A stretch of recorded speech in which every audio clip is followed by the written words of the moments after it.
Hey there, this is not Gary Parrish, and today we are not going to be talking about camel fighting, dodo birds, or leaky black. My name is Aaron Barzilai, and I'm the founder of herhoopstats.com.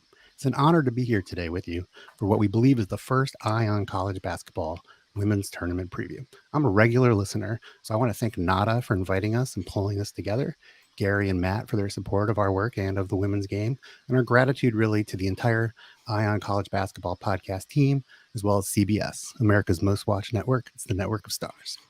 I launched Her Hoop Stats back in 2017, really to be the Ken Palm for women's basketball.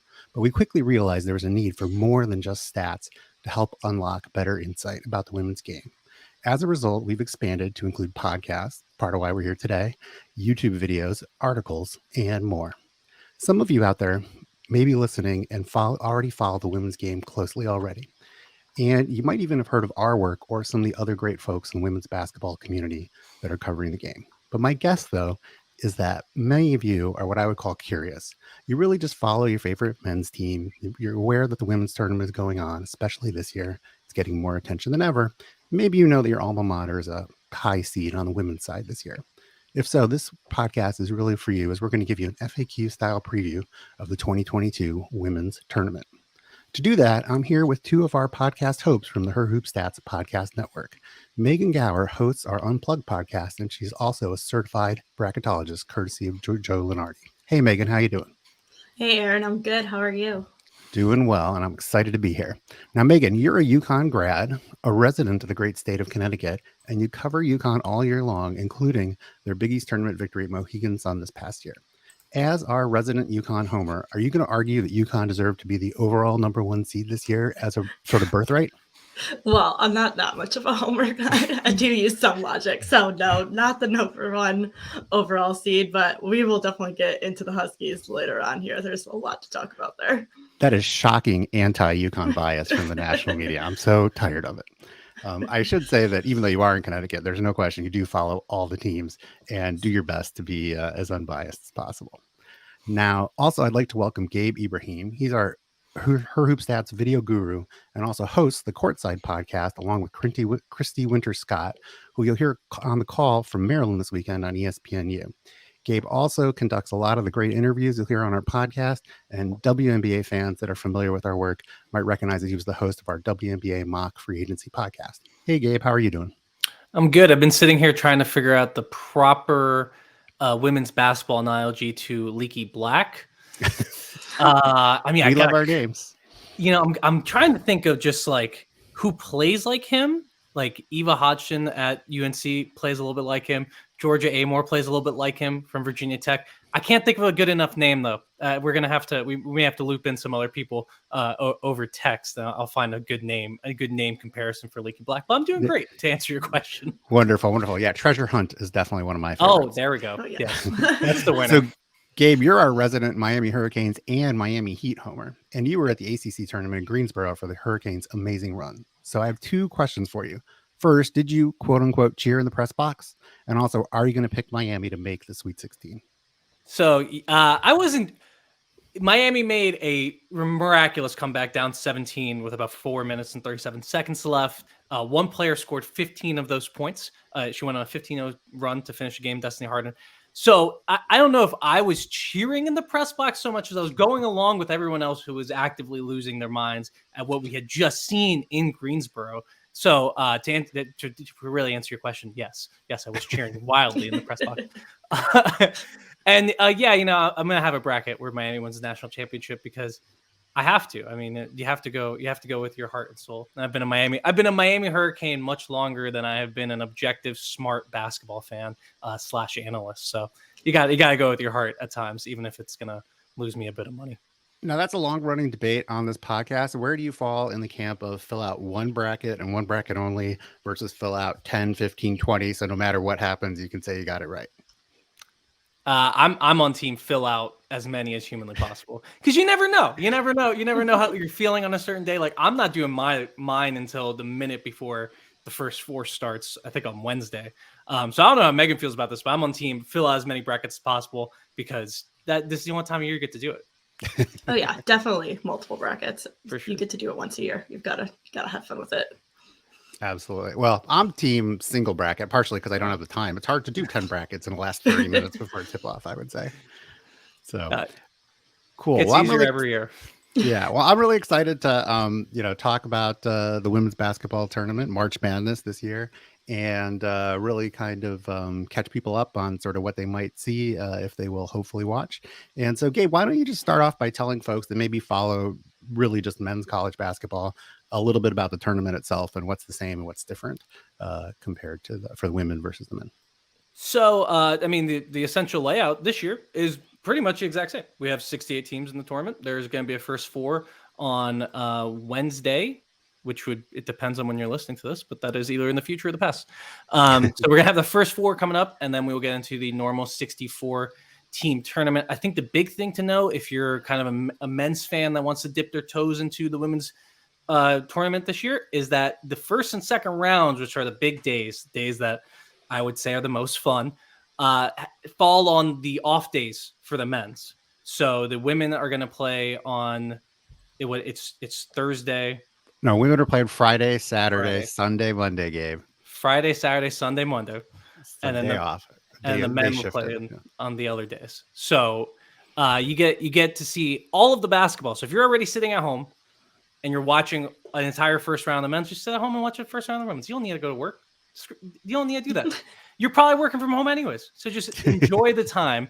So that's the first thing. And then the other big change, I think, for men's and women's, is that the women's tournament is on ESPN, ABC family of networks. So it'll be on ESPNU or News rather than your True TVs or your TBS, although TBS it's probably... Yeah, I don't think ESPN News is going to be trending on the first day of the tournament the way True TV will be.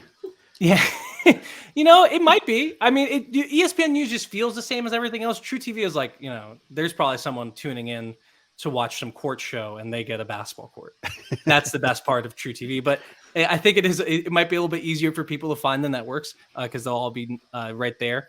And then another huge difference is that the first and second round games will be hosted by the top 4 seeds. So if you're a 1 through 4 seed, you're getting games at home rather than having to go to a neutral location and play those games. It's obviously a big advantage for some schools. There's a couple schools in particular that are going to get a home court advantage perhaps throughout the tournament that we can talk about. There is a region in Bridgeport, and there's a pretty good team in that area. We could talk about that at another point. But yeah, the other thing is if you haven't watched at all this year women's basketball, is that there's quarters. So like pretty much every other basketball league in the world, the women's college basketball goes with 10-minute quarters rather than 20-minute halves. And there's also no 1-and-1. There's only, once you get to 5 team fouls, everyone's taking 2 foul shots. So those are like the big differences. You'll probably pick up on any other things when you watch, but those are the big structural differences. Did I miss anything, Megan? I don't think so. I think you covered it. Like you said, you've got an extra day of basketball, basically, if you look at it that way, on the first weekend, with the women's first 2 rounds going into Monday. Same thing with your Elite 8 and Sweet 16s. Those go into Monday, and then alternating days when you get to the Final Four. So no overlap there. Yeah, and that's really the benefit, is that you can watch the entire Final Four weekend basketball Friday, Saturday, Sunday, Monday, basically like the first 2 weekends of the tournament if you've just been focusing on 4 days in a row of the men's tournament. It's a lot of basketball. Oh, God, I'm so excited. It is a lot of basketball. Like, they call it madness for a reason. So, as you said, it is a lot of basketball. There's a ton of great storylines happening in the women's tournament. Megan, why don't you talk a little bit about who is the overall number 1 seed? Yeah, so that this year is the South Carolina Gamecocks. They have been the wire-to-wire number 1 team in the AP poll, so they have not fallen out of that top spot all season long. They have an incredible number of top 25 wins, and I mean, really, South Carolina is about Aaliyah Boston, who I think at least everyone on this podcast would agree is the National Player of the Year on the women's side this year. She's averaging 16.8 points and 12 rebounds for the Gamecocks, just an absolute dominant force inside. If South Carolina wins it all, it's going to be because of Aaliyah Boston. Yeah, I agree. Now, one thing I think that's interesting is how much do you feel like you can tell that she's sort of dominating when she's watching versus, it's just sort of a steady play grinding you down. And next thing you know, she's got those incredible numbers every night. I feel like it's a lot of that. I think there's nights where you're watching her and you think she's having a quiet night, and then you go and look at the box score and she's got like 20 and 10. You're like, okay, well, that's not quiet. But yeah, the way she just wears teams down, I think we see her go off kind of in late game situations a lot because you can just only guard her for so long. She's hard to guard as it is. And then to guard her for 40 minutes is a whole nother challenge in and of itself. So just a player that can really dominate a game end to end for sure. And what do you think of her, Gabe? Yeah. Oh, sorry. I was just going to add her work rate is incredible. I mean, you look at what she last year, she was, almost a player. She was a player of the year candidate. She took her team to the Final Four. They were one shot away truly from losing. And I think she took the blame of that. And she came back this year, completely redid her body, completely changed everything about what she did in terms of the physicality of her game to make her sure that she's more able to be in condition early in the season and be in condition late in the season. And you could see it just on the court, how much she works in terms of both getting around screens on defense or getting into position for rebounds on either end of the floor. And then even in her post-ups, if you watch her post-ups while she's waiting for an entry pass, she doesn't just sit there. A lot of bigs will just sit there and wait for the team around them to move. She moves and puts herself in an advantageous position to get that good post position. So to me, that's the most impressive thing about Aaliyah Boston is how hard she's worked in the off season and during the season and during every single game. And you're right. I think it's not sort of this highlight driven dominance. It is wear you down every single game. And you want to know who that reminds me of? Tim Duncan, a person that Aaliyah Boston has worked out with as a native of U.S. Virgin Islands. They went out and they worked out together. And I think it's the same sort of dominance. I think they're different players, but it's the same sort of kind of grind you down dominance. Yeah, and I love her footwork. She's amazing in the post, especially that seems to always come through at the end right after she's wearing you down because she's so physical. But then she's also kind of in the modern game, really working on being stretch big is not quite what I would call her, but she's more than happy to step out comfortable. So it's really exciting to see her as a modern big that could really dominate. It's been very, very impressive. Now we, our model, we, like KenPom, we have our predictions for every game, and I've actually run simulations. I believe we give South Carolina about a 35% chance to win the tournament based on like 15,000 simulations. Does that sound high or low to you two?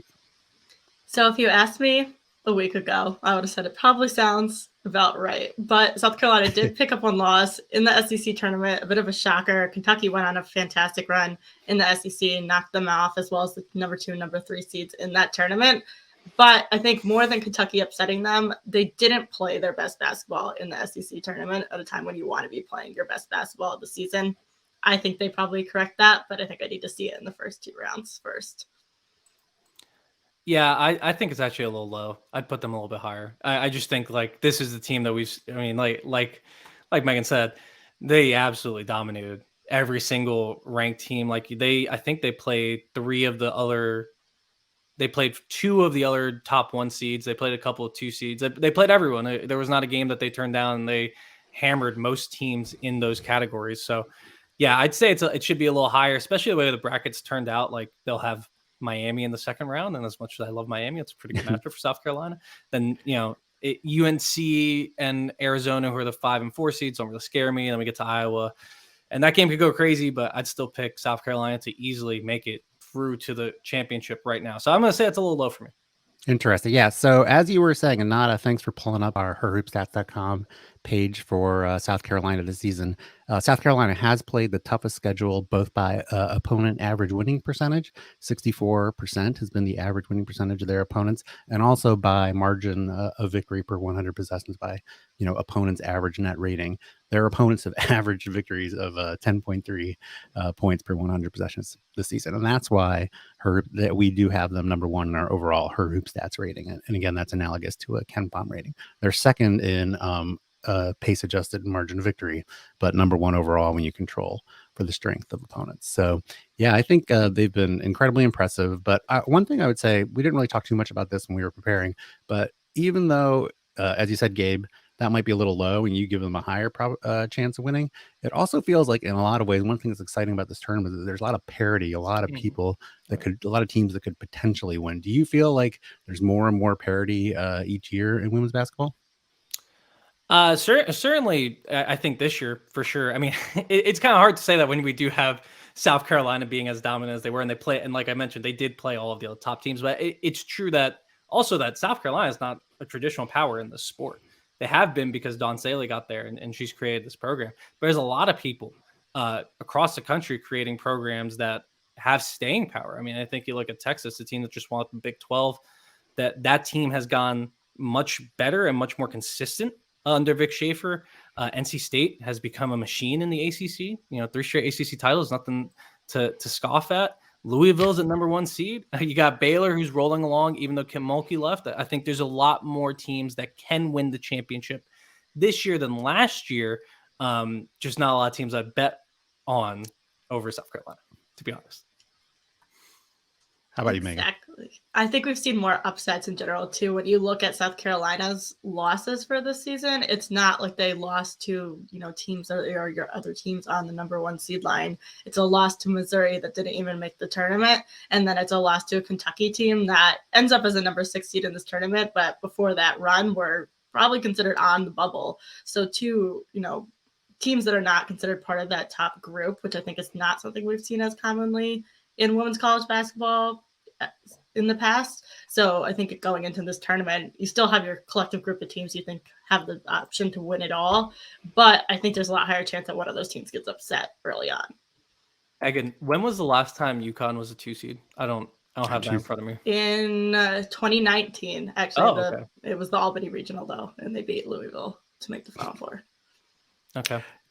Yeah, we'll talk more about UConn later. We got a lot more fun stuff planned, including our Final Four brackets that each of us have. But Megan, can you believe there are people that have graduated from UConn since the last time they won the national championship? Yeah, well, it's a little weird for me because I was spoiled. I graduated in 2016, so same class as Brianna Stewart.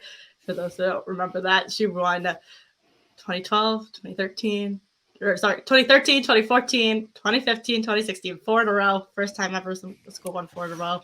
The men's team also won in 2014. So I had a fun college experience in terms of winning basketball games. That's right. High expectations. But I do think the conference tournaments, which for the women were the big conferences, the major conferences are actually a week earlier, I think, not to conflict with the men's tournament so that more people will watch the women's tournaments. And we saw a lot of upsets in that. Gabe, you were down, though, so this is probably not the best intro. You were down and saw NC State win it in Greensboro. Can you talk a little bit about them? They're definitely in the upper echelon this season, another #1 seed. Yeah, I mean, North Carolina State's been a top 3 team all year. They did lose South Carolina, who didn't. But they've been absolutely excellent. I think their calling card and their big player that everyone talks about because she's a senior, she'll be a WNBA first-round draft pick most likely, is Elisa Cunane. She's their center. She's the person they run a lot through. But it was interesting, actually, in the ACC championship game against Miami, who upset their way all the way to the title game. We'll talk about that momentarily. But they had to play without Cunane for a good stretch of that third quarter. And the team just kept going. It was really impressive. I thought that was the thing that really, hit a light bulb in my head of like, this team is a lot more than I think people realize. We all talk about Cunane, but Kai Crutchfield is no joke. Reina Perez is really good. These are all the sort of players that would be considered maybe role players. I guess Jakia Brown-Turner is the other star. And they also have Diamond Johnson coming off the bench, who is this sort of microwave-esque. Do people know who Vinnie Johnson is? I don't know. I'm old enough that I do. Megan, you don't know who that is, do you? No. He played for the Pistons. But I don't. There's just 6 person out there that you could think of. But she really brings a lot of energy off the bench, and she gives them a lot of optionality. So NC State, to me, is a team to keep your eye on. I think they can easily, well, not easily, but they could win their region. Even with UConn being in that region, I think NC State certainly has a chance, and they actually match up pretty well with UConn. It's just going to be interesting to see how far a team with Elisa Cunane as their star player can go, because she does have certain limitations on both ends of the court. that you kind of have to plan around it. And their coach Wes Moore has done a great job of putting her in advantageous positions and taking advantage of her strengths and hiding her weaknesses as much. And her teammates have done an awesome job. But in the tournament, it becomes harder and harder to hide whatever weaknesses you have. And since she's going to be such a giant part of what they do on both ends, I think she's just going to have to play the best basketball she has all year. And she is certainly capable of it. And if she does that, I don't see why this team can't win a national championship. Yeah, I think the thing that stands out to me about NC State is they were a number 1 seed last year in the tournament. They didn't make it to the Final Four, but they've added a lot of depth since last year. And I think when you get to like a team that can win a national championship, that depth is so important. And the other thing is they shoot the ball really, really well from three, shooting 37% as a team on the season. I think right now it's just 2 players on the team that are shooting over 40%. There was a time earlier a little bit this season where I think they had 4 players that were shooting over 40% from 3. Yeah. So definitely a lot of capable 3-point shooters. You have to guard most of this team on the perimeter, which makes them super dangerous. And I have one more thing to add. So this year they were getting rings for winning the ACC last year. So the team, they're all going to get rings, and they're talking about what they want to put on it. And I think one of the coaches suggested putting 3 straight Sweet 16s on the ring. And the team, to a person, all said, no, we don't want that. Because they don't want their legacy to be 3 Sweet 16s. Or they want their legacy to be the national championship. They want their legacy to be winning the regular season tournament. I mean, we're going to win the regular season ACC crown, winning the tournament crown for the first time since 1985, then going all the way to the championship and winning that. So I like having those little stories of teams having some more motivation to get through the tournament and having that extra brand of focus. Not that you need it. It's March. Everyone's going to have that juice to them. But this makes for a good story in NC State. Yeah, I think they're a great story, and I think it's super impressive what they've built down there. And I love Reina Perez. You mentioned her. She just jumps off the screen. I think if folks tune in to watch, it'll be quick. She was, I believe, the Big West Player of the Year before she transferred to NC State a couple years ago, and just so much fun to watch. And then, Cunane is an incredible talent. I believe it's our friend Debbie Antonelli that coined her nickname, right? The Big Smile. Right. So, yes. So Debbie will be calling the men's games for CBS in this first and second round, right? And then she'll be switching over to cover the women's tournament the rest of the way. So, I'm actually pretty high on NC State. I think they've taken their lumps, right? I'm looking forward to seeing how they can apply those lessons. So the other kind Gabe mentioned sort of 3, I think, main teams that people view as kind of the upper echelon. You can decide whether South Carolina is a tier above them. But Megan, what's your thought on the third team, another number 1 seed, Stanford? Yep. So Stanford as well. I mean, they are the reigning national champion. They won everything last year. Come back this year. They are just as good, I think, if not a better team than they were last year at this point in the season. They did lose their starting point guard from last year, Kiana Williams, which was definitely a big loss for them. And I think that was very evident at the beginning of the season. It took them a little bit to figure things out on the offensive end. They had 3 losses earlier in the season that I think you can try to see the impact of the loss of Williams, turning over the ball a lot, things like that. But that's definitely gotten cleaned up. They haven't lost since they lost to South Carolina, which was before Christmas. So they have been on quite the long run at this point. In that game to South Carolina, worth noting too, at South Carolina, they lost by only 4 points. So they were kind of hanging around with the Gamecocks then, and they've only gotten better from there. So I think we've seen them clean up the offense, and they're definitely looking like they are a contender to repeat on their championship from last year. Yeah, and full stop, they should have beat South Carolina in South Carolina. And that's the only team this year that came close to that, because South Carolina's other 2 losses were either on the road or a neutral site. So they full stop should have beaten South Carolina there, and they lost. I haven't watched necessarily the tape of that game recently, but they lost focus there at the end. And I think it's going to be one of those things that, like the Sweet 16 thing that we were talking about for NC State, kind of kicks them in the butt. Like they want to see South Carolina in that championship game. That's the only time they can meet. So they want to get back there.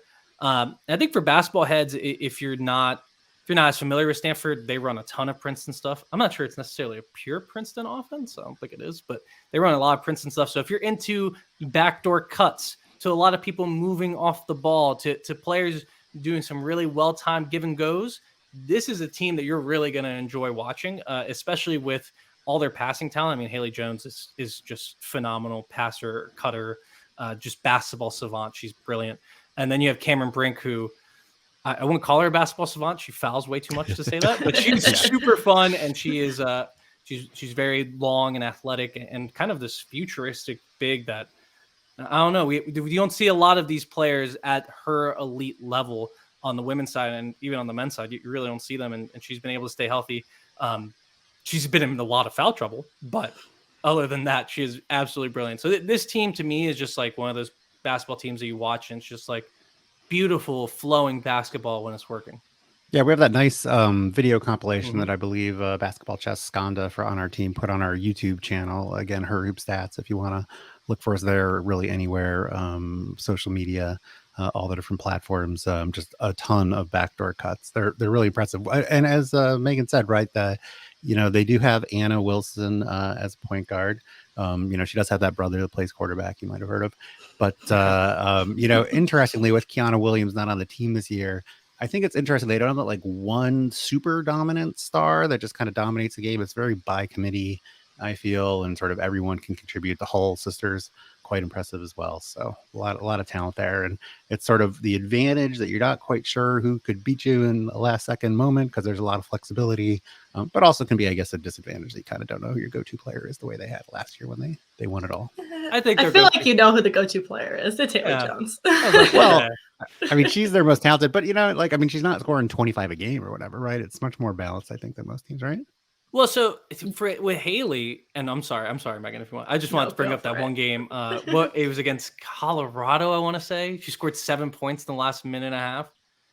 Yeah, and I was also thinking of Oregon. They almost lost to Oregon that's the one. Season, and she hit this crazy shot. I think she was literally basically took it from the ground. That's the shot that sticks out of my head too, right? Yep. Just falling over. I have no idea how she got that off.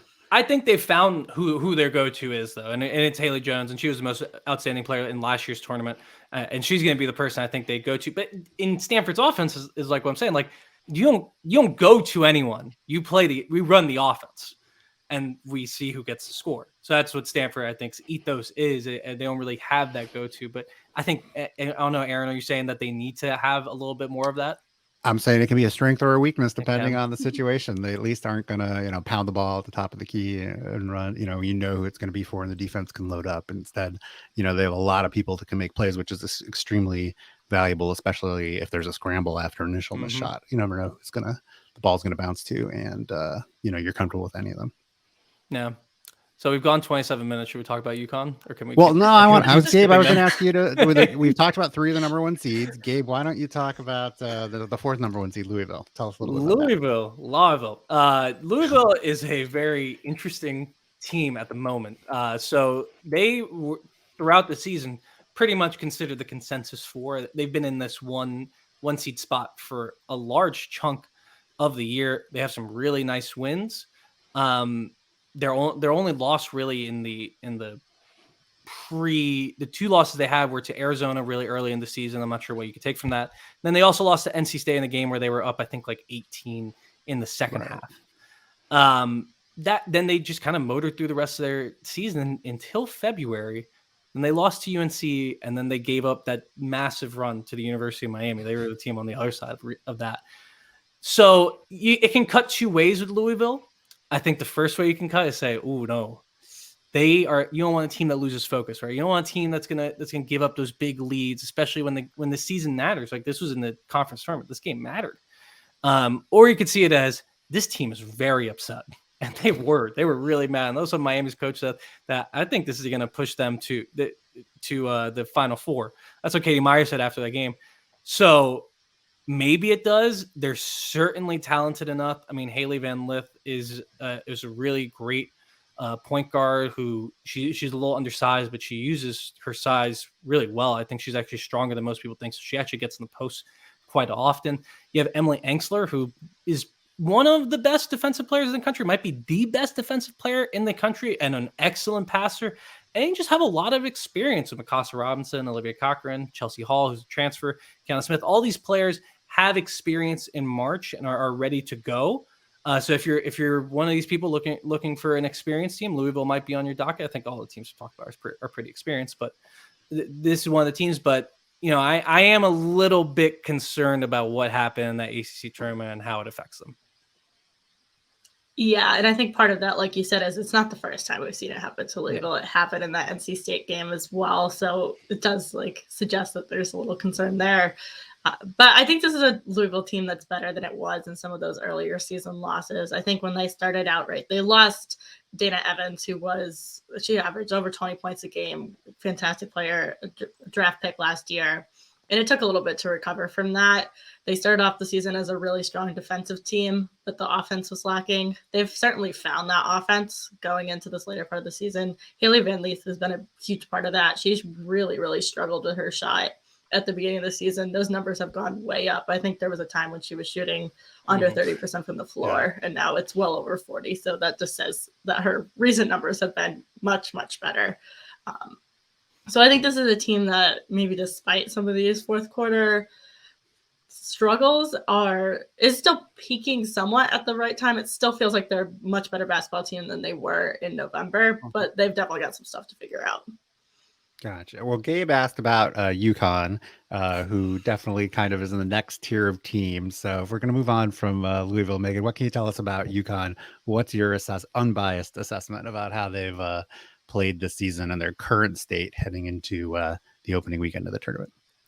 Yeah, well, I feel like when we talk about women's basketball, we talk about UConn all the time, but I think what makes it so interesting this season is it's really hard to say what this team is this season because they've dealt with so much in terms of injuries. And not to say that they're the only team that have dealt with injuries, but they've had, I'd say, more than their fair share of injuries this season. They lost Paige Beckers, who's a reigning National Player of the Year, to a knee injury back in early December. And she just returned to the team within the last couple of weeks, right before the Big East tournament. She's still not fully at 100%. So you're looking at a UConn team that, for one, has played most of the season without the reigning National Player of the Year. That's something they're going to have back for the tournament.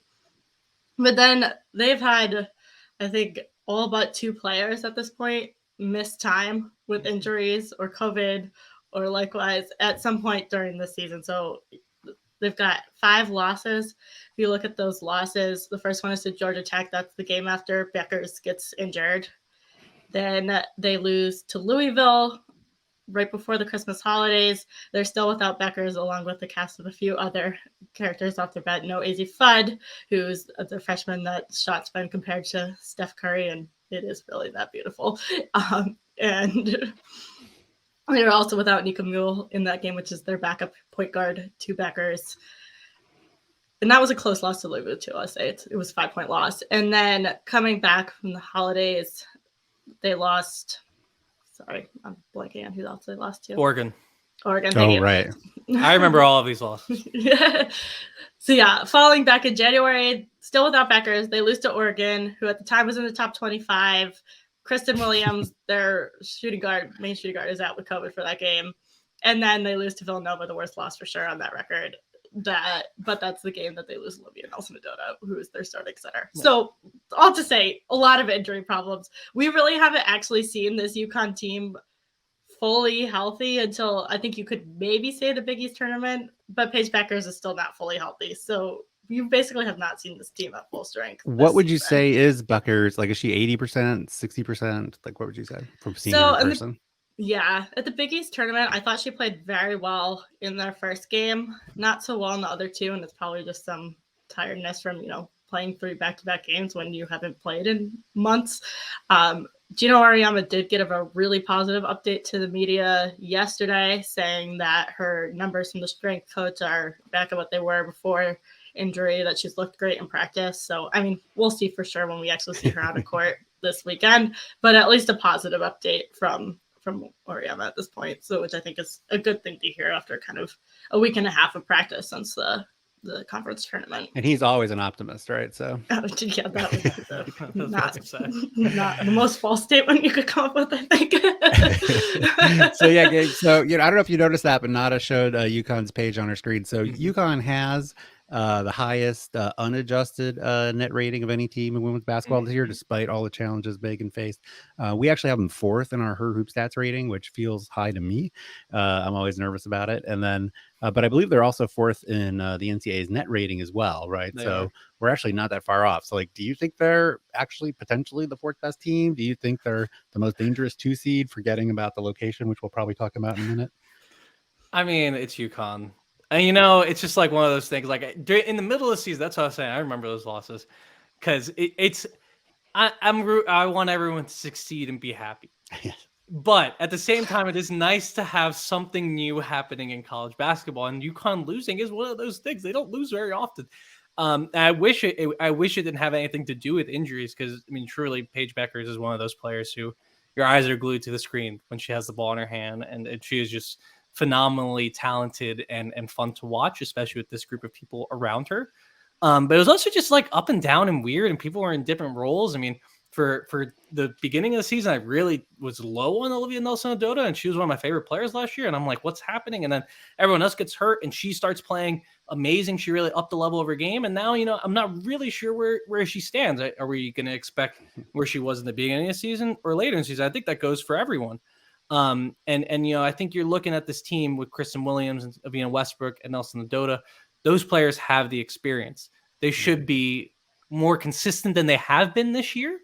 But I understand why they weren't consistent. So to answer your question, yes, I think they're the most dangerous 2 seed for a host of different reasons, but they're UConn. There's going to be teams in this tournament that are going to see that jersey and be scared.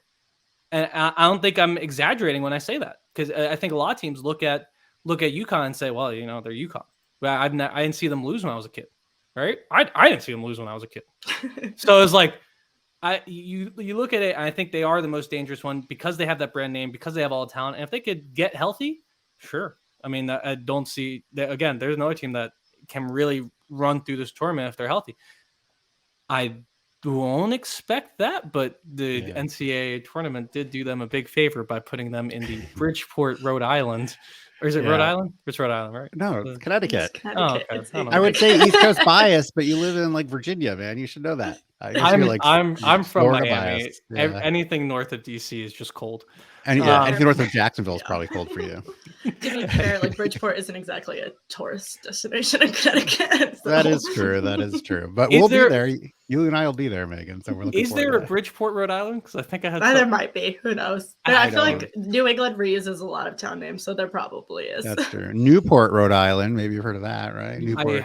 I think my sister and my dad went to Bridgeport, Rhode Island, if it exists. If not, they went to Connecticut. Regardless, maybe Newport. That region is there specifically. Not specifically, but it is like kind of tailored towards UConn. It is meant to bring in their fans to have really good women's basketball games because they have been a hub of women's basketball for so many years. So they are going to get at least some sort of advantage from being closer to home if they get out of the first 2 rounds, because obviously the first 2 rounds will be at their home stadium in stores. If they get out of the first 2 rounds, get to the Sweet 16 and Elite 8, they're going to have not a massive advantage, but at least some advantage over the other teams because their fans are already there. So I think you have to factor that in and believing that they can go far. Yeah, I mean, it's going to be I would expect Bridgeport to be a home court type environment. I think you saw it at the Big East tournament last week at Mohegan Sun, which is basically about the same amount of distance from stores as Bridgeport is. So you're going to see a lot of UConn fans there. They turned out loud for the Big East tournament, which obviously for UConn probably has a lot less implications than a March Madness regional, so I think you could expect it. But it was in Connecticut, though, right? It was at Mohegan Sun, so I'm not sure about that. Were you at the Albany regional? I think that was 2019. Yes. So what was that like? It was also a UConn crowd. Like UConn fans travel.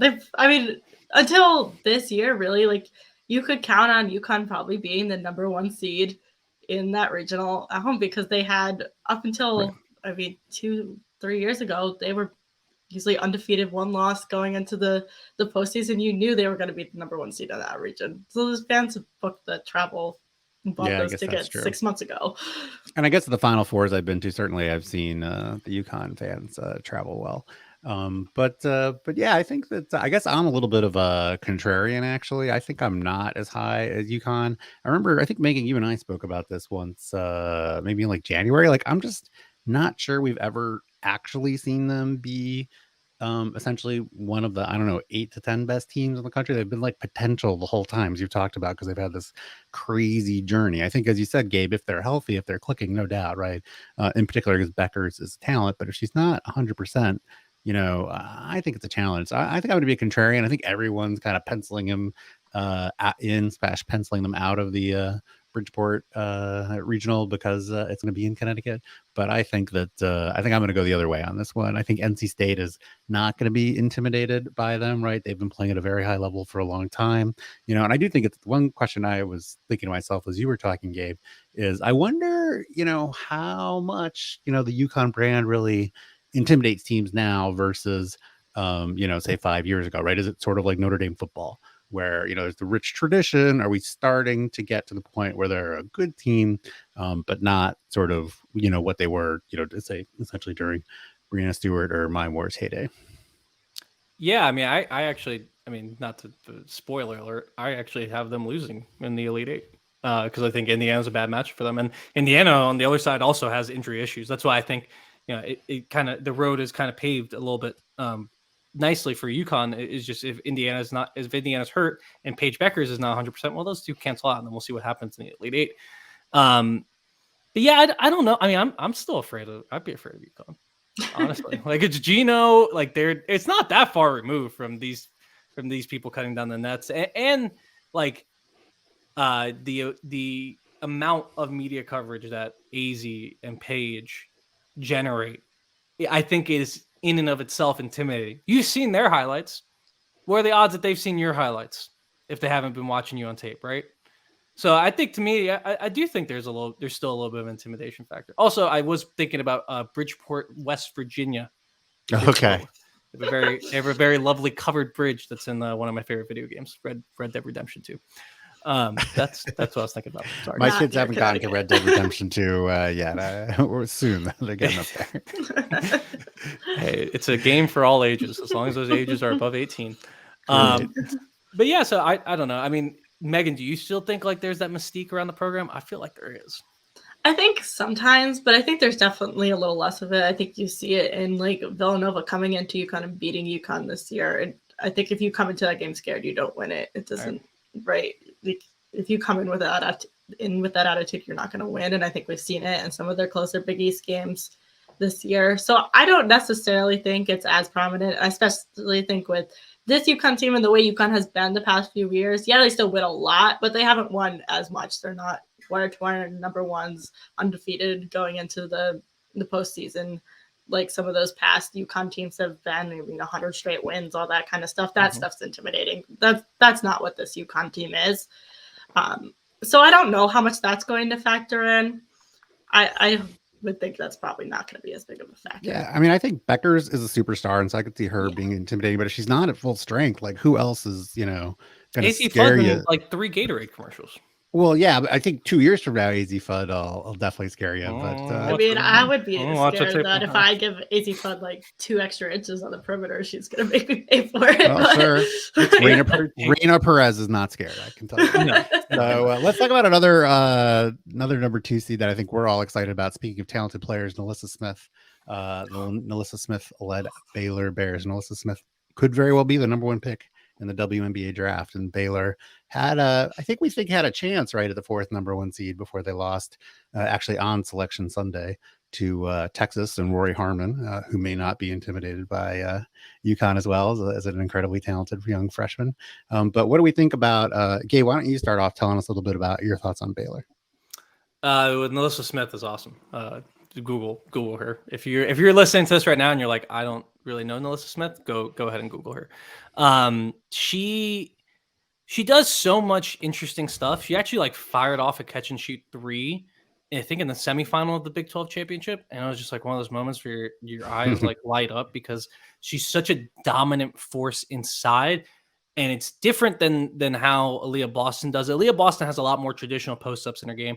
For better or for worse, Nelson Smith doesn't do that as much. I think it has a lot to do with the fact that her team really can't get a lot of entry passes as well as South Carolina's guards can. But she plays kind of from more of that elbow space a little bit more. Not that Leah Boston doesn't, but Smith does it more. And it's just so athletic and she's so strong. She's so much bigger. She's so much faster than everyone else on the court. She consistently catches lobs, which is something that is difficult to find, right? The Just vertical like, game. Yeah. She's the one that really encapsulates that of the women's game right now. She is brilliant, and she's on a team that has plenty of talent. But I've said for all of these teams, the one that's the most one man show ish, I would say, is Baylor. Do you guys agree with that? Yeah, I would certainly agree with that. I feel like the whole Baylor team is built around NaLyssa Smith. She is really the centerpiece. And yes, you could say that about like South Carolina and Aaliyah Boston, but there's bigger pieces around Aaliyah Boston than there are around NaLyssa Smith. And I think you're looking at a very different Baylor team than last year. I mean, this team went to the Elite Eight last year, but you had Dejanay Carrington, you had Dee Richard, you had these other big names around Smith, where now this is definitely NaLyssa Smith's team. Yeah, she's just going to be a joy to watch. I hope people get a chance to see her and see her highlights, as you said, both during the season and what she can do this month. Yeah, no, she definitely watch out for her in the WNBA too. She will be, I don't know where she's getting drafted, but she's going to be probably one or two, and either whoever gets her is going to be extremely happy. She is an amazing player, amazing player. Yeah. Also, they run. This is another thing we should mention. I mean, Kim Mulkey was there for my entire life. Like, I think literally my entire life she was there. And she left to LSU before last season. They replaced her with Nikki Collin, former WNBA coach with the Atlanta Dream. She also coached at Purdue, right? And she was an assistant at the Sun. She's an assistant with the Sun. So she had a great coaching resume, but still a new coach after so long. And Nikki Collin came in and put her stamp on this program, and they run some really interesting pro style sets that, you know, a lot of other college teams aren't doing, and it really highlights that talent in NaLyssa Smith. So it's a cool team to watch. Yeah. We'll see how good they are in March. Yeah, it's cool to see the change. I know last year they were definitely in the 0th percentile on our website for I forget if it's 3-point rate or points from behind the arc, and this year they're like just slightly below average, like 42nd percentile or something. So it's been a real change. And you know, I said Coach Collins, a very talented coach. It's been pretty impressive. I'm not sure people expected this when Mulkey departed. Maybe once, then maybe Coach Collins came, but. Yeah, I think, you know, having a WNBA coach as your successor definitely helps, right? That's someone that's got quite a bit of coaching experience, but like you said, a really total change in kind of the style of basketball from Mulkey. My favorite Kim Mulkey story is, you know, she always played, as you would say, an old school style of basketball. And when they came up to UConn and played a few years ago, Alexa Philippou, friend of our team and at ESPN now, asked her about that. And Kim Mulkey just broke out, started singing old school in the middle of the press conference. But that's definitely not the type of basketball Baylor's playing anymore. Yeah. Now, I can't believe we've gotten almost 48 minutes into this podcast. I think the next team we should probably be talking about really also the next superstar player. Megan, tell us a little bit about Iowa and Caitlin Clark and her teammate as well, Monica Susanna. Yeah, well, so if you've seen any women's basketball highlights on SportsCenter this year, I'm going to be willing to bet it was probably a Caitlin Clark 3 from the logo, because she hits quite a few of those. Honestly, she might be more efficient on logo threes than she is from 3 overall, or at least feels that way. But, I mean, not just a logo 3-point shooter, just a player that can create her own shot really anywhere on the floor, and I think that's what makes her so dangerous. She's scored, I think, 40 points on multiple occasions at this point this season. Really a player capable of putting Iowa on her back and leading this team to victory. She's averaging 27.4 points per game and then 7.9 assists per game too. So setting up her teammates as well on offense, just really running the entirety of Iowa's offense. I believe she's the first player in NCAA Division I basketball to lead the country in assists and scoring in the same season. Yeah, they started tracking assists in, I believe, 85-86. She's the first one to do it on the women's side. I was meant to look up who it was, and then they mentioned on ESPN yesterday. I guess Trae Young did it on the men's side for Oklahoma. Makes sense. Oh, that's interesting. That's actually an interesting comp. Yeah. Yeah, right? Like, They kind of are similar players in a lot of ways, actually. That's a good comparison. Clark is a bit taller, so she plays a bit taller. Yeah. She's more of a big guard, which separates her from the Youngs and the Currys, the players who are kind of doing those things in the NBA in terms of logo threes. I hate to throw out like comparisons like this, but there's so much Diana Taurasi in her game. She is a smack talker. She's a deep three maker. She comes down, she makes it in your face. She'll come down, shoot right in front of you in the logo. That type of player. And, I don't want to compare anyone to Diana Taurasi. That's unfair. She's just a sophomore. She's a sophomore in college. So it's not fair, but it's just that type of player, that type of swagger. And I think the team around her, they don't play defense. I'll say it. I'll just say it in as the bluntest terms possible. They don't really play defense. That's not their thing. They play great offense, though. And I think their struggles this year, they have 7 losses. Most of them came when McKenna Warnock was hurt, this team is not very deep, but they're starting 5 and they're their top 6 players really play well together. So one of those players was taken out, really affected the entire spacing of the team, the defense. So wouldn't necessarily look at their losses so much as their wins, because their wins are super impressive. And for them to win the Big Ten regular season title and then win the Big Ten conference title, I think it speaks to how good not only she is, but how well she's meshed with their team. I think they have a chance to go deep. We'll see. But, I think you got to love the team around them. Like you mentioned, we haven't talked about Cesano pretty much at all. And she had like 20, she had 27, 30 and something else in the Big Ten championship tournament. Yeah, the law firm of Clark and Cesano, right? Coined by our very own Christy Winter Scott. I hear there's a shirt now, right? That's what you said on the podcast? There is a shirt. I believe it's sold out because Iowa fans are among the most rabid groups in all of sports. Iowa women's basketball fans, just absolutely state of Iowa, I would say, not just the university.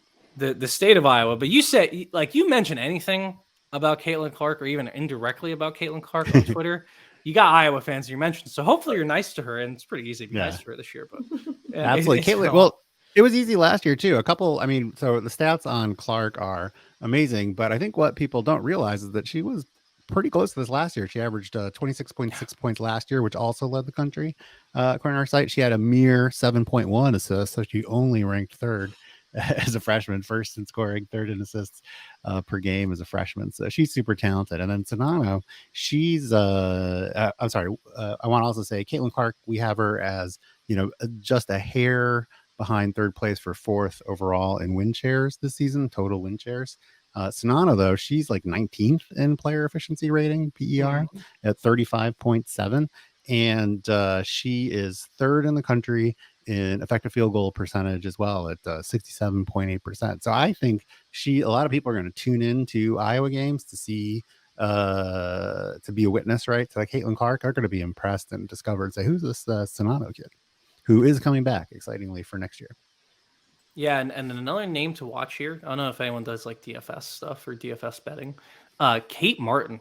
She is, as teams change their defensive plans to stack up against Clark and Cesano, she has been wide open, and she made some huge baskets in the Big Ten tournament. So she's someone to watch out for if you're trying to look for, hey, this player over under point total.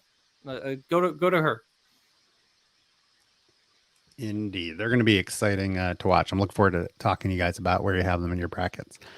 Gabe, I think one more, we've got a lot of storylines we talked about. One, I think that's essential. We sort of alluded to it earlier, and that is Kentucky and Ryan Howard. What is your opinion about their streak? As we heard, they started off kind of really underachieving. I felt like the analog a lot of people were using on the men's side was Ben Simmons' year at LSU with this incredibly talented player that was the presumptive number 1 pick in the draft. But the team underachieving, and then they turned it around, including that run in the SEC tournament. So where do you see them going forward? So Ryan Howard is the number 1 player in my last mock draft, which you can get on herhoopstats.substack.com, which is their newsletter. But she's my number 1 player because she plays a really high value position on the wing. She can shoot.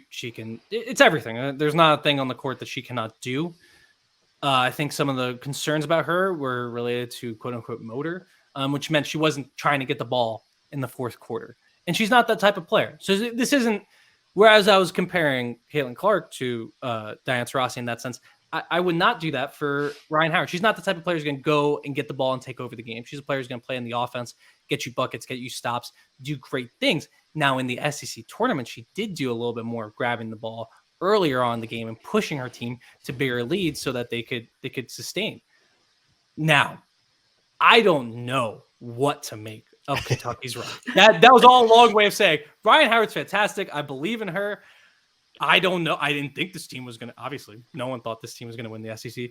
I don't think they would probably be a 6 seed if they had even lost in the semifinals or lost in the finals. I don't think they get the 6 seed because I think it's a little high for them. So I don't know. I think to me, they do, they can get got. And I think one of the things that benefited them from in the conference tournament was their scouts. The scouting report on Kentucky from earlier in the year didn't track with what they were doing in the tournament because they were shooting the lights out. And they just decided to not miss a shot. So it's like, well, if they're not going to miss a shot, we have to do a lot more different things defensively. I think a team like Princeton, who's their first round matchup, is going to be very well prepared for what Kentucky's strengths and weaknesses are now. If that hot shooting isn't there, I can see them losing in the first round. So I don't know. You could take that for whatever you want. Maybe they get to it. Maybe they continue the Cinderella run. I probably would not bet on that, but they do have, let's say, a top 3-4 player in the country, depending on how you feel about Melissa Smith. Yeah, I would agree with that. I think they definitely got hot, and they closed out the regular season on a solid run as well. But there was a time less than 2 months ago where they were in like second to last place in the SEC. So as much as it's been a remarkable turnaround, I don't know that I'm sold that this Kentucky team that we've seen over the course of the SEC tournament is actually what this Kentucky team is. I think it's probably somewhere in the middle between that team that was in second to last place in the SEC and this team that just lit up the SEC tournament. So I don't really expect them to get that hot coming into this tournament. I'm actually going to pick them as a team that's going to get upset in the first round. I think that says more about how I feel about Princeton and the fact that Princeton, I think, is very underseeded at an 11 seed. But at the same time, I think Kentucky at a 6 is an overseeded. And like I said, obviously, I think they're going to lose in the first round. I don't think they're going to stay hot. The only frame of reference you need if you're parachuting in for the men's game, Kentucky lost to Vanderbilt this year. And that's like almost the same across the SEC. Well, I guess this is offense to Vanderbilt, but that doesn't matter. They lost to Vanderbilt. So that you could take that. I don't know how much you want to pick a team that lost to Vanderbilt to go to your Final Four. That's all I'm going to say. Yeah, I'm skeptical of them as well. Interestingly, her Hoop Stats model likes them. We have them 31st in the country. So again, that wouldn't necessarily be a 6 seed. But surprisingly, it likes them. They've really kind of exceeded the prediction. I think at one point it was like 8 out of 9 games, 9 out of 10 games in a row. So, I mean, that's almost at the point where it seems a little sustainable. But at the same time, right, I think didn't Drayna Edwards have like 19 points in the second half of that victory against South Carolina? Mm-hmm. So not something you can really count on every time. Yeah, I think they outscored South Carolina, was it around 25 or something to 8 in the fourth quarter of that game to get that win too. So just a complete meltdown almost by South Carolina too, which is definitely weird to see. So one thing I will say in favor of Kentucky, and then we can move. But Kyra Elzy, when she finds something that works, she sticks to it. And that's huge in the tournament. You don't want to coach as a coach. I think the best way to approach this is, I don't care whatever. I don't care what we did early in the season. I don't care what the scouting report says. We're going to do what's working in the game. And so in the tournament, you kind of want to be able to do that and just say, we're eschewing everything else we did and we're just sticking to this because it's working. If that works for 4 straight games, you're in the Final Four. Indeed. I think it was 21-7 is what we have on our site for that fourth quarter. A game that they won by 2 points. Pretty wild. But that's why March is wild, right? That's why we call it madness. So I've been asked a lot of questions. We've kind of been going more team by team. Megan, where do you think we should go from here? What do you want to talk about next? More players, teams? You want to change topics? Maybe some, we just talked about how Kentucky's a potential first round upset, but maybe some of the other areas that we see as first round upsets, I think on both tournaments, that's kind of one of the funnest things to try to pick is what, 12 seed is actually going to get the win and things like that. Yeah. So you said Princeton, right? Is one of yours over Kentucky? I have that as well in my bracket. Yeah. Oh no, do we all have it? I know. That's exactly what That I was. probably means it's not going to happen. Yeah. Princeton is, I believe, 20. I forget if they were 24th or 25th in the AP poll that just came out. They won the Ivy League championship, which was exciting. I forget if it was on ESPNU or ESPN News, but that was great to see. They've got one of our Hammond Award finalists, an award we give every year to the top mid-major player named after Becky Hammond. She is now the coach of the Aces. Many people know she'd been with the coaching staff of the Spurs for quite some time. It's one of the she was named to the W25 team, one of the top 25 players of the first 25 years of the WNBA. And so really, we're really grateful that she was willing to be the namesake of that. And so Abby Myers is a talent. I believe she was the Ivy League Player of the Year as well. Caitlin Chen played amazingly in that when I was watching that championship game. They have a lot of talented players. So, but yeah, it's definitely veering into everyone's going to pick them, and so then Kentucky will blow that up, I think. Yeah, I might have to change up my bracket because I hate that. I hate that one. I hate that everyone has it.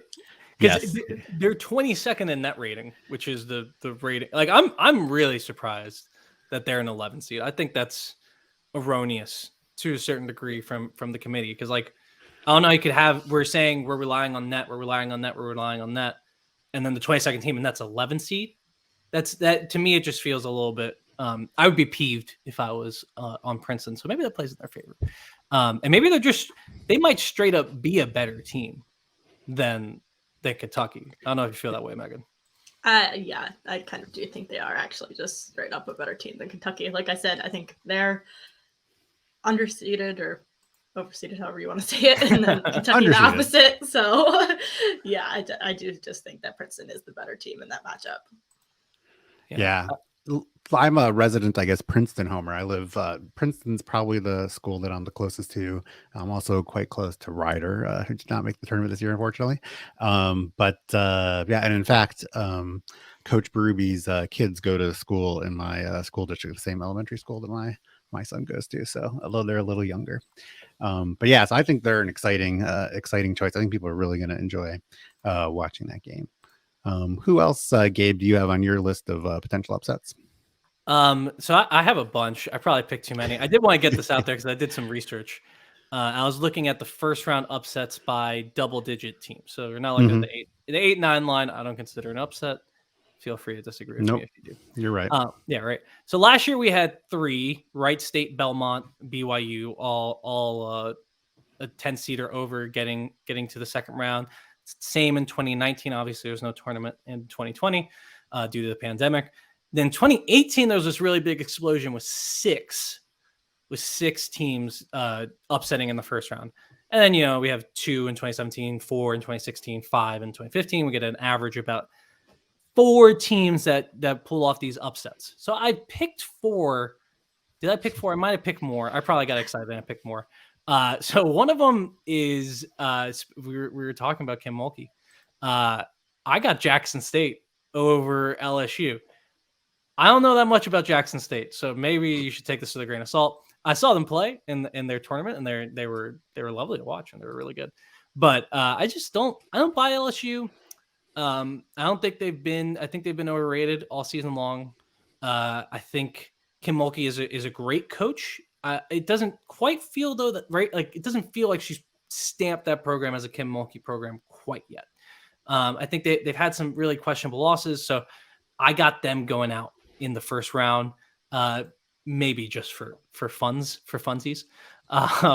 Do you guys want to talk about LSU, or do you want me to reveal? Well, I will say, since you said you didn't know much about Jackson State, we put out an article Sunday night with kind of one key stat for every team. And so our stat for Jackson State is that they have Amisha Williams. She's the only player in the country averaging at least 19 points, 11 rebounds, and 2.5 blocks per game. So she'll be fun to watch. Boom, there, and she's going to upset LSU. If you believe my bracket, which you definitely shouldn't, because I was in the 20s. Don't let Kim Mulkey hear this podcast.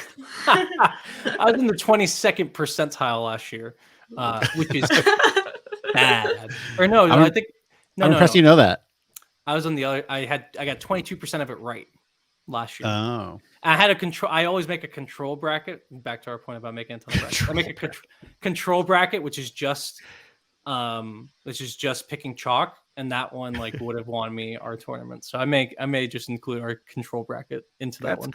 I can't believe you call it a control bracket. That might make you the biggest geek on our team, which is saying something. I wouldn't have guessed that. And I don't do any of the stat stuff like that. I'm just a nerd. I'm a nerd without purpose. I also want to go ahead, Gabe. I just want to bring up the fact that the Maryland College Park Regional, which I will be at, has really big upset potential. FGCU with Kirsten Bell, who's a Becky Hammond Award nominee, against Virginia Former Tech. winner. She's the reigning champion. Reigning Becky Hammond Award winner.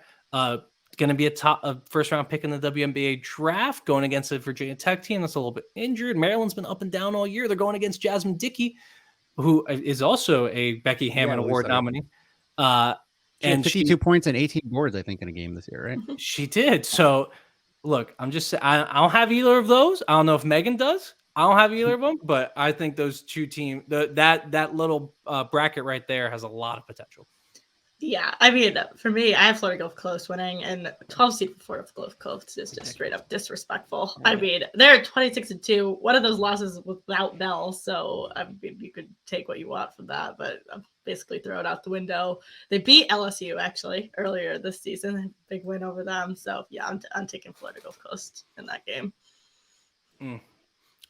I can't do it for my love of Georgia A. Moore, Virginia Tech's point guard. She's absolutely a stunningly fun player to watch. But yeah, I agree with you though. They're really underseeded. Yeah, a bit of an unfair matchup for Virginia Tech, honestly. I had my eyes on a couple of potential upset picks, and I decided to go with Princeton, but I couldn't. The way the bracket fell, and as you said, with some of the underseeding, I just couldn't pull the trigger on many in the opening round. I think I have. Arkansas is a 10 seed over Utah, the Fighting Lake neighbors. Should be fun to watch. But yeah, I just didn't feel inspired, right? BYU sort of feels like they're an upset pick, but they're the 6th seed against number 11 Villanova, at least in the opening round. The other big one that I'm pulling the trigger on is number 13 Buffalo over number 4 Tennessee. Another Becky Hammond finalist, Deja Fair. Tennessee, Jordan Horston has been their league scorer all season long. She has been out with I think it's a wrist injury for the past few weeks now. There hasn't really been any information on her return, which leads me to believe that we might not see her this weekend. And I think without Jordan Horston, Deja Fair is the best player on the floor in that game. And I think Buffalo could pull off that upset. I got a bunch more if you want them. Whoa. Yeah, I could give you more, but I think So what's your most plausible one if Jackson State might be one of your less plausible ones? I don't know. They're all. I mean, Aaron, they're all plausible. They're all going to happen. Let me make that very clear. I'm not repeating last year's performance in the bracket. I think actually Ealer team so Dayton plays DePaul in the first 4. Ealer team there could beat Georgia. Georgia's kind of been struggling. Not kind of been. They've been struggling for the past month, and they have had a chance to get a little bit more healthy. But I just think Dayton is a really good team. I think DePaul is a really good team. They have Anissa Morrow, who is one of the best freshmen in the country. Probably one of, if not the best. No, she's definitely the best. The best. I was trying to couch it, but she's the best freshman in the country, and she can put up 40 points pretty easily and does it regularly. So she can go off. I think either of those teams would be, if you want to pick a slash team, you go there. I think either of them could do it. And then if I'm only going to mention one more, because I think Aaron will get mad at me if I go too deep into the woods here. So UMass Notre Dame. All right. Both of those teams in that little grouping actually. IUPUI, Ooey Pooey. Does Ooey Pooey call themselves Ooey Pooey? Yes, absolutely. Ooey Pooey. That's what they got by. That's cool. All right, cool. Yeah. So Ooey Pooey, a really good team. High in that, they could pull off an upset over Oklahoma, who is their whole strategy is to shoot a bunch of threes and run, and that can go south in the tournament. We've seen that happen on multiple occasions to teams that do that. I think Oklahoma's really good, but that's an upset that can happen. Notre Dame also has had their struggles late in the year, and UMass is not a team to be messed with. So Yeah, Those you know are the what? two I'm putting on the table. You reminded me. I actually did pick UMass. I'm looking at my bracket now. Okay. It was all a blur when I filled it out, right? But I picked UMass over Notre Dame. I strongly thought about picking UMass over Oklahoma because I know that her hoop stats rating is lower on them than consensus. But again, ultimately, I think that Oklahoma being at home is kind of tipped the scales for me. One thing I wanted to talk about, you mentioned Anissa Morrow at DePaul. She actually leads the country this year in double doubles. She has 26 double doubles. Aaliyah Boston, who we were raving about earlier, has 25. So yeah, she's going to be a treat to watch, and I'm excited to see her really featured in that first 4 game. I think that one's Wednesday night at 9:00. Yeah, and the first 4 in general is awesome. Just wanted to point that out there. It's gonna be really fun. Yep, and I'd be willing to bet we'll see a Anissa Morrow double. Oh yeah. on Wednesday night. Yeah, you have more than an 80% chance based on the history of the season. Yeah, she did have, I think it was 23 straight that did get snapped in DePaul's loss in the Big East tournament, but I expect her to come back from that with another one. Yeah. You sort of talked a little bit about this game. What are some other games that we're excited about to watch, hoping that we'll get as future matchups? All right, so down the road, I mean, we kind of touched on South Carolina, Iowa. That'd be really fun if you were listening to the Iowa discourse on Twitter. They are very upset that Leah Boston is probably taking home the Player of the Year this year. So that would be a heck of a matchup, certainly on my Twitter feed. But also the one I'm really I think circling. Actually, there's a few. I think all the Elite 8 games are gonna be awesome. But Stanford, Texas beat Stanford early in the year. That was their first loss since winning the title. I think they were on, how long of the win streak was it? They had gone on 27 games. Yeah, it was a long win streak. I think they had only lost like the first game of last season before losing to Texas earlier this year. Texas, as you mentioned, Rory Harmon, a freshman who is not afraid of anyone. She is unbelievably calm, cool, and collected in these moments. They play press defense. They can bother anyone. Stanford has gotten their stuff together a little bit more as the season's worn on. I want to see that rematch really, really bad. So if I had to pick one, it's Stanford, Texas. Nice. Yeah, Rory Harmon, this week's Big 12, her hoop stats stat of the week. You might have seen it if you follow the Big 12 site. She's the first freshman since 2011-12 to have 150 assists and 80 steals in her freshman season. So it's been a while. Wow. No, she's she exploded scoring in the conference tournament this weekend, but yeah, that's, I think the assists and the steals are really her bread and butter. How about you, Megan? Yeah, I think the big one I'm circling is a potential Sweet 16 matchup between Baylor and Michigan. It's actually a rematch of Sweet 16 game last year that went into, I want to say, double overtime. Quite the thriller last year. And then those two teams actually played back in December earlier this year, and Michigan won it in overtime. So they got a chance to settle the score if we get that game. So that one should be a great one. We talked about Melissa Smith. Naz Homan is fantastic for Michigan. So the battle between those two will be a lot of fun if we get that game. Yeah, we didn't give enough time there to give Michigan their love, but she is definitely a talent, potential All-America, right? I think Naz Homan. So it's gonna be exciting. Well, I've got a lot of games I'm looking forward to. I think that I'm in no rush. We've got unlimited podcast time, Nada assures us, and I wanted to mention a few other potential games that I'm excited about. Right, everybody remembers that UConn Iowa battle last year, but one thing I'm excited to see is a potential Iowa State matchup in the Sweet 16. They can definitely potentially get together. I'm actually going to pick Iowa State in that one, sort of on the same theory of being a contrarian. Everyone's kind of penciling in Iowa. I know there's some questions about whether they should be seeded number 2 or not. Megan, I think you said on the Unplugged podcast last night you were surprised by their number 2 seed. Is that right?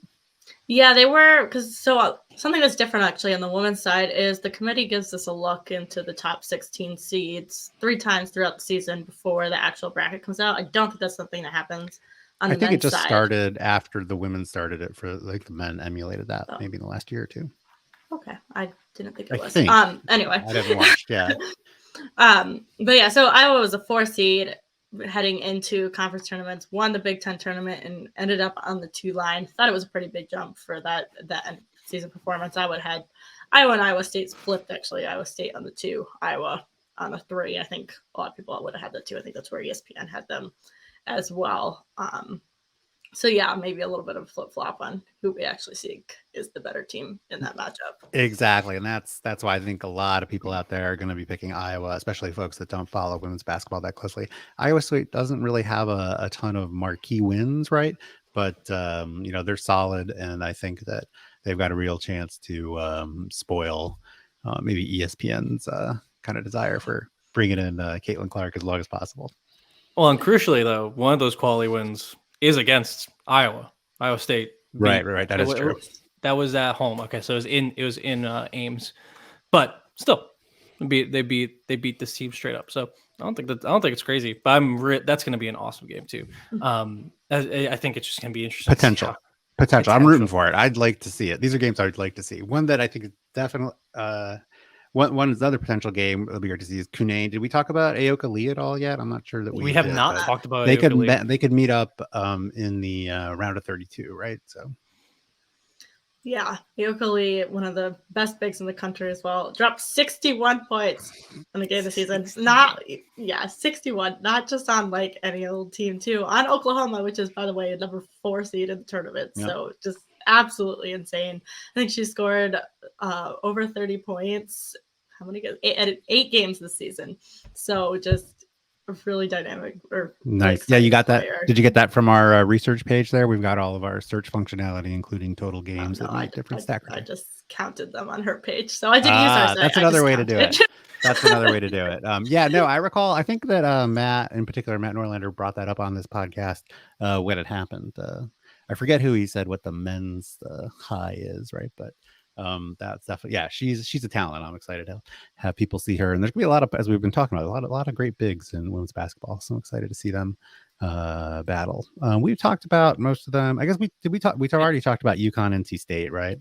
Can I talk about one more game potentially? Well, I got one that's going to transition in, but no, I want to hear yours first. Oh, okay. Well, the one I mentioned this little bracket already. I think Virginia Tech Maryland is going to be super fun because Maryland charitably plays poor defense at times, and it's just going to be a really interesting matchup between a team that is disciplined and very into their systems in Virginia Tech, and a team that kind of freelances a lot more on both ends of the ball in Maryland. Both teams have great coaches. Brenda Fries for Maryland, Kenny Brooks for Virginia Tech. Two people that are really enjoyable, and their teams are really enjoyable. I've already mentioned Georgia A. Moore as one of my favorite point guards in the country. Ashley Owusu's on that list too, of just players who are so dynamic. If Ashley Owusu is healthy, though, that's the big key here. She hasn't been healthy. That'll be super fun. I mean, I think just the matchup of this sort of old school center in Elizabeth Kitley versus the new school center / big wing in Angel Reese for Maryland should just be an excellent matchup that you guys should watch. Kitley Wright was the ACC Player of the Year, right? She was. I think a lot of people were wondering whether it be Kunane, so pretty cool to see that she won it. Yeah, and they're both from the same town, both from Greensboro. Oh, I did not know that. It's weird. It was a crazy scene in Greensboro to see both their fans there. But yeah, that's one. Sounds a little strong for. I mean, Greensboro is bigger than a town. I would say I live in a town in central New Jersey near Princeton. Everywhere's a town. That little town called Manhattan. New York City. So that's funny. Great. I think it sounds like we covered most of your games. I mean, the one that I'm actually the most excited to see is the potential championship game. I am excited to see a South Carolina Stanford rematch. I'd love to see that become really a long-term rivalry. As you said, they played in the Final Four last year. The semifinals. Then there was the game December 21st this year. I think it would be great to get kind of a new rivalry and have that happen. So I'm excited. I'm also a Stanford homer. I went to grad school there. I got there just after Tara Vanderveer won her championship in '92, and then was the Olympic coach. So I'm a little biased there. But I'm excited to see a potential rematch. Aaron, you lived a whole life in between Stanford national championships. I'm old enough that it's not a whole life. I graduated from grad school to full, the whole life in between. I guess. Well, I hope my life's going to be a lot longer than this, right? I hope I've got many more copies of that. So, I mean, hopefully she won't go another, 30 years, right, between championships or something. But We shall see. We shall see. But despite my age that I was just talking about, I'm happy to keep going. But maybe we should start winding down. One question, a topic I was thinking that we could talk about is, which school do you think is going to have the best combined performance across the men's and the women's tournament this year? Who's going to get the most total wins? Megan, how about you? Can I guess your answer? I'm just gonna go as with the homer response. Go with UConn. I mean, there's only one school that has won national championships in men's and women's in the same year. UConn's done it twice. I'm gonna go with Huskies. I actually don't think that the men's program is gonna go that far, but I think they'll be at least the second weekend team. Is it also fair to say they've never done it since you graduated? Since you left UConn? Yeah, they did it in 2014 and they did it in 2004, which was before my time, but UConn. But yeah, so maybe that's the reason they haven't won a champion. The women haven't won a championship since you graduated. I got to go back to school, I guess. Grad school. How about you, Gabe? Who would you take? I mean, obviously, I'm taking Miami. In my bracket, certainly Miami will win this best combined school performance category. My serious answer, Iowa. Iowa's up there. Iowa had a nice season on the men's side. I'm going to be honest. I don't watch a lot of men's college basketball. But I'd say the team in the times I've watched, Iowa looks really strong. It seems like they have a decent bracket. They'll have to get through Kansas in the Elite Eight. But if they get to the Elite Eight, and I mean, if they get to the Sweet 16 and the women get to the Elite Eight, like I'm predicting, then that's a pretty good season. I'm not sure anyone's going to beat that. North Carolina, sleeper team.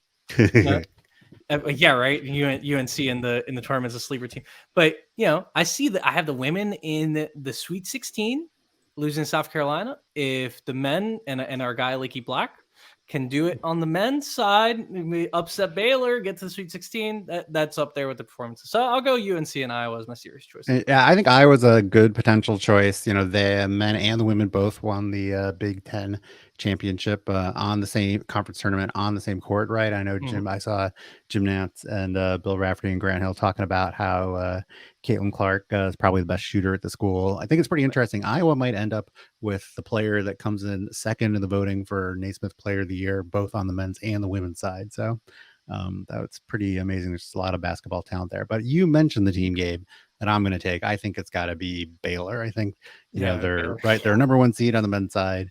Almost a number one seed on the women's side. So there's a lot of potential there. I forgot about Baylor's. I appreciate you leaving. I forgot about both. Answer. It didn't cross streams when I was like, "Oh, Baylor's a one seed. That's cool." And then I forgot to have Baylor in my Final Four. So that's my bad. Baylor's the choice there. Go Canes up. Okay, so maybe I'm the leader in the clubhouse in that one. Yeah. We shall see. So I think before we go, I think the kind of last thing we should really be talking about is your bracket. Who do you have in your Final Four, and how do you see it playing out? Megan, why don't you go first? Sure. So on the top two regions, I'm going with chalk. So South Carolina and Stanford both making it to the Final Four. Taking UConn in the Bridgeport region, not just because I'm a homer. I do actually think the Huskies have the advantage there with the home court and can win that region. And then Baylor in the final one. So that's the four. Got it. And I'm sorry, did you say you got South Carolina to win it all? No, I do not. I have the homer answer to win it all. That UConn's gonna win it all. It's Paige Becker's hometown. They're gonna take. Oh, that's right. Will we get? I guess I don't know if we'll get a Jalen Suggs appearance as well, since they're best buds from Minnesota. So I'm sorry. So that's your Final Four. So who's UConn going to play in the? They'll play South Carolina in the championship. So we'll get actually a rematch of when those two teams played earlier this season in the Bahamas. But I think this UConn team is a lot better than the UConn team that played them in the Bahamas. Gotcha. How about you, Gabe? How do you see the Final Four playing out? So, in part, to be a little different. I mean, I do have South Carolina and Baylor on the left side of the bracket. So it's the two seed from Wichita and the 1 seed from Greensboro. So those two are pretty solidly in for me. I like the matchups they got. For the Spokane region, so that's where Stanford's the 1 seed. I'm going with Texas. I think Texas, they got some juice. This is one of those teams that conference title is going to push them a little bit harder. I think that's the proof of concept for them. Like, hey, we are this good. We can beat anyone any day.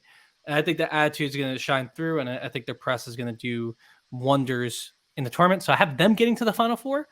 And then maybe the most off the board prediction I have in the Bridgeport region, which is where NC State and UConn are, I'm going with Indiana. Indiana, if they're healthy, they're one of the best teams in the country. I had them penciled in for a 1 seed until Mackenzie Holmes, their center, got hurt. Once she came back, they've looked a little bit better, and she's getting healthier every single game. In the Big Ten tournament, she wasn't quite there, but she's had a week off. She's going to have a little bit more time. If they can get to the Sweet 16, they have a decent matchup against UConn. I think they're a team that matched up really well with UConn, to be honest. I think they match up really, really well with NC State. So give me the Hoosiers in the Final Four. And then I have Texas beating Indiana in the Final Four, and then South Carolina beating Baylor, and then South Carolina beating Texas. Gamecocks win the title.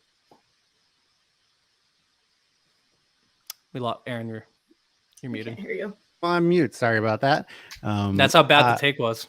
It was like out. My take or your take? No. Well, I mean, I worry that it's a bad take because I'm going chalk, but I don't actually think it feels like chalk because so many people are picking, in particular, UConn to beat NC State, and so many people think Louisville is going to be the, I think, are guessing is going to be the first number 1 seed to lose. So it feels like I'm almost being contrarian by picking 4 number 1 seeds.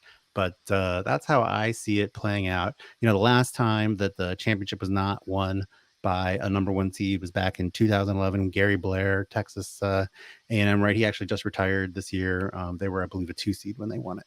So, you know, there's a good chance it's going to be a number 1 seed. Although, as we've been talking about, there's been more and more parity. And I think even though South Carolina kind of looked like world beaters, was a nice reminder with that Kentucky loss that, you know, anyone could win this tournament. But nevertheless, I'm going chalk.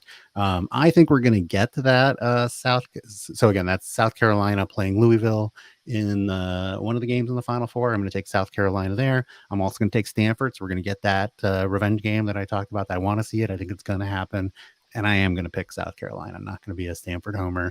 I do think that South Carolina, you know, is so talented. No question that they're vulnerable. And I think it's going to be another great game. But in the end, I have South Carolina. All right. We'll see. Cool. Yeah, we'll see. We shall see. And you can see, too, if you join our bracket pool. That is true. We have an ESPN. We have a Her Hoop Stats bracket pool on ESPN. We're actually going to be giving away herhoopstats.com subscriptions. I know CBS also has their bracket challenge. I forget the exact language that they're using, but I know that Matt and Gary have been promoting that heavily, and a lot of prizes there. Degree has a new. I don't know if you've seen the ads, but they've had a new bracket challenge as well, and I think we've seen a lot of growth in the entries in the bracket challenge. So I expect a lot of people to be entering tournaments this year. You know, there's been a lot of growth during the regular season. I believe Big Ten viewership was up like 40% this year. ESPN steadily growing. I think over 4 million people watched the championship game last year. I think that's probably across all platforms and streaming and not, but I think it's gonna be a lot of people. So I think it's gonna be very, very exciting tournament, and I'm looking forward to watching it. I'm hoping some of the people, if you've listened to us this long, hopefully you're watching as well. Hopefully, even if you stopped listening a while ago, you heard enough to pique your interest, and you'll watch a little bit. I'm confident that if you do watch, you'll enjoy what you see. It's beautiful basketball. I don't see a reason why you shouldn't watch, and you should enter every single bracket pool. I'm telling you guys, this is the best way. I'm all for entering them all, but I'm not sure that I'm all for entering them with different picks. You have to spread your wealth. Diversify. Yes. That's what smart people say. Diversify your portfolio. Good. That's a very good strategy. Megan, any other closing thoughts before we go?